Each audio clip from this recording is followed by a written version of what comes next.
Yes, we are awaiting the May CPI, and 1% on the headline number, up 1%. That's definitely hotter than the 0.75% we were looking for. The high water mark there was up 1.2 in March, so we're close. And that 1.2 was a 17-year high going back to 2005. Strip out the all-important food and energy, it's still hotter than expectations, up 0.6%. It equals our look in last month. And to put a face on it, the high water mark here was all the way back in April of last year, up 0.9. That was a 4-decade high. But remember, both these are hotter than expected. Year over year, these are the Moneyball numbers. Year over year headline, 8.6. 8.6, a new cycle high, usurping March, which was 8.5. That was the highest since 1981. Now, 8.6 continues to be the highest since 81 because the comp there is 8.9 to 11.8%.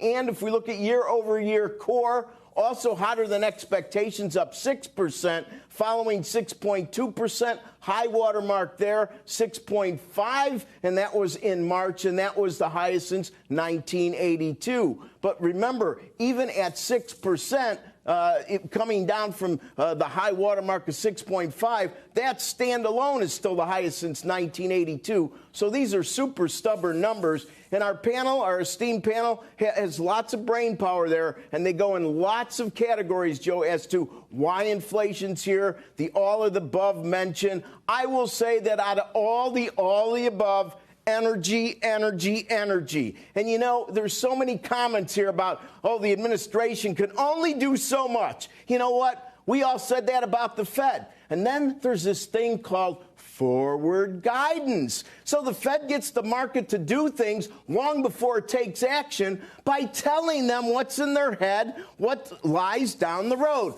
What was the forward guidance with this administration on energy? We know the answer. Maybe they can't get things to happen faster, but by giving positive forward guidance, by not closing pipelines, by not talking pre-election about how much they don't like fossil fuel, maybe things would have turned out a bit different. Joe? Back to you. We're going to get right to our panel, but I don't think we've talked to Mike yet. I know I'm taking a risk going from Santelli to Santolli, even for me to get it right. But, Mike, the reaction in the market has been swift, stock market. You nailed it on the name. Yeah, it has. Now, look, as I said earlier, we were bracing for something that had the potential to be an unfriendly number, and we got it. Just for context, you know, the S&P 500, we were at 100% below yesterday's close, was the closing low. It seems like the market wants to test that range. I guess you'd have to say the peak inflation number, it remains plausible, the peak inflation notion, but maybe not persuasive. It's very difficult. And if you think back, May 2022 was when the math was supposed to start working in your favor on the annual number, because May 2021 was actually kind of a hot CPI. So that clearly is not the case. And it basically just means, you know, the Fed sees zero opening to lighten up on its rhetoric and on its plans for half-point increases in the next few months.